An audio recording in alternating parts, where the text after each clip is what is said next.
Oh, Okay. yeah, definitely. Okay. That's what you do, baby girl. We're here in New York City with M.O.P Films and Home Base, hanging out with the KickDrums. Awesome.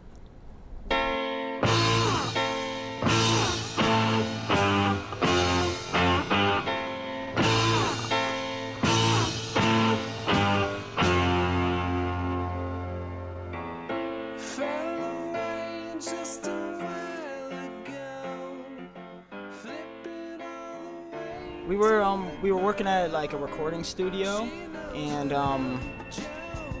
we were really just looking for a way to like make this a career for ourselves, and we were producing for a lot of artists just for hire, and we also had our own groups that we were producing for. So we saw that as our way in, was, you know, the behind the scenes route, and we had a couple key connections to the business that were big DJs.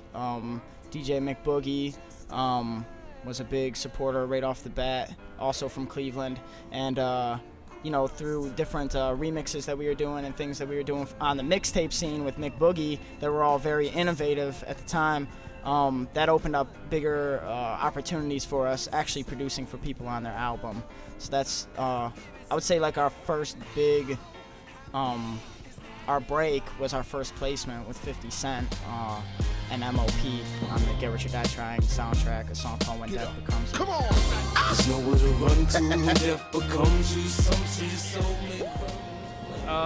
The mindset was like we kind of hit on something on the first couple songs that we made. I think the first song was the Mental Traveler song, and that kind of just opened our eyes a little bit as to the direction, and then we just kept recording, and we used everything that we recorded.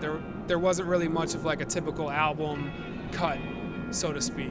The process is kind of strange because it'll just be like a window in time, you know? Like some artists will take like 2 years and just create a masterpiece. We take 2 weeks and just knock out, it's like Alex said, everything that we recorded was basically, you know, for the album. You know, there wasn't too much fat to cut.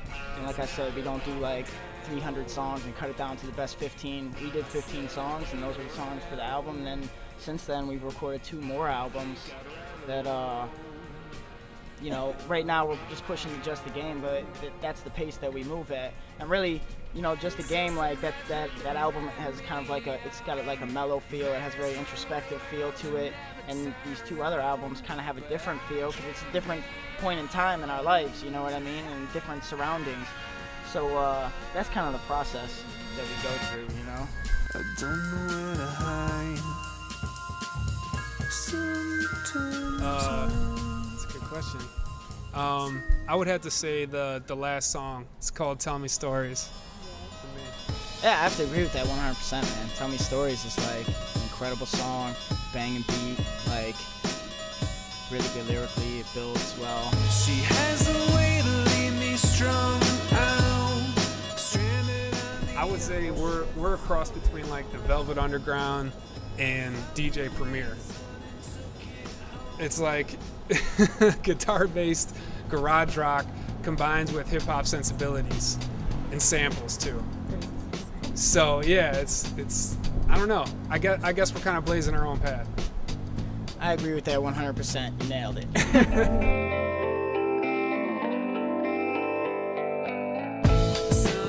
So with the artwork, I just came up with like a handful of ideas. I sent it to Alex. Alex was like, yo, this looks great. You know, we wanted to involve ourselves in it, but I kind of wanted it to be something that you could like take a couple steps back and like kind of squint your eyes and see a completely different picture.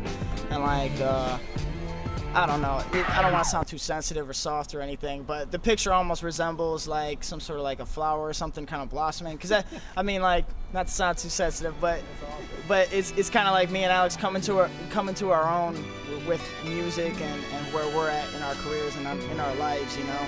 Tell me, my friend, have they gotten to you? How Cleveland plays into it is basically built a lot of character into us, you know. It's built like a winning spirit in us because like we gotta overcome a lot coming from Cleveland. You know, it's not easy to make it from there. So once you're making like the noise and you're getting the attention that we have, you know, you know, it's just because we're like hard workers, I guess. You know, Cleveland builds like soldiers, I guess. You know. What do you think?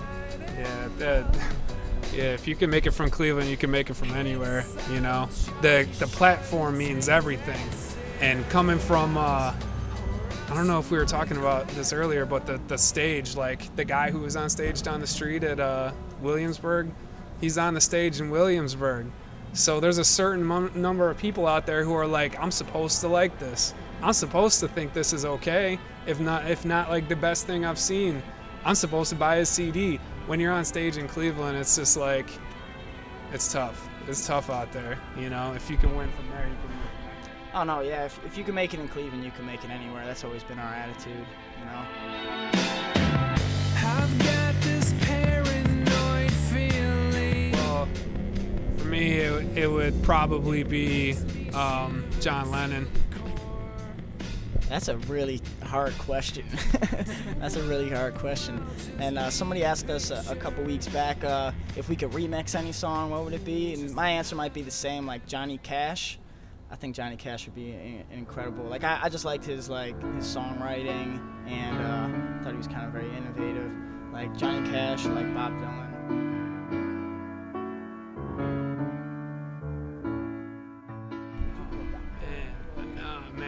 I can't see myself doing anything but music since the day I was born. All I've really been into is music. If I really had to say something, it would be something like maybe a psychologist or something. I'm into that type of stuff. I like watching Top Chef. Maybe I'd be a chef or something. I'd do art in some form or fashion. I always thought like doing like medical illustrations would be really cool, really sweet, you know. Or like some type of like graphic design or something. I like doing art as well. I'm really into that. I'm not gonna tell you you're right. I should have an answer for this already. Like, you know, thought up. This conversation has come up before, just amongst me and my friends, you know. And I think we argued between like invisibility and mind reading. It was a big debate. I don't know. What do you think? I don't know, man. I think it would be the power to like create food like right in front of me. Like how great would that be to just be like, I want a burger. Like I want a burger, you know, like Star Trek or some shit.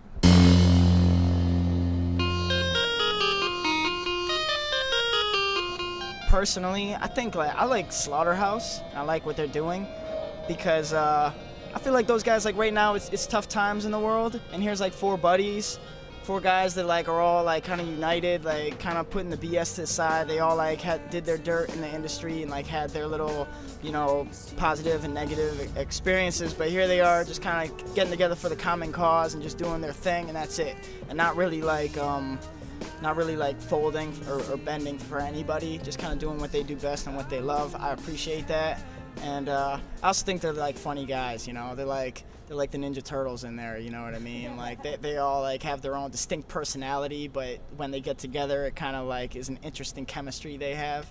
So I like those guys. I enjoy them. I like their album. What's up? This is the KickDrums. We're signing off with Home Base and Hot Mop Films in Williamsburg. Peace out. It works.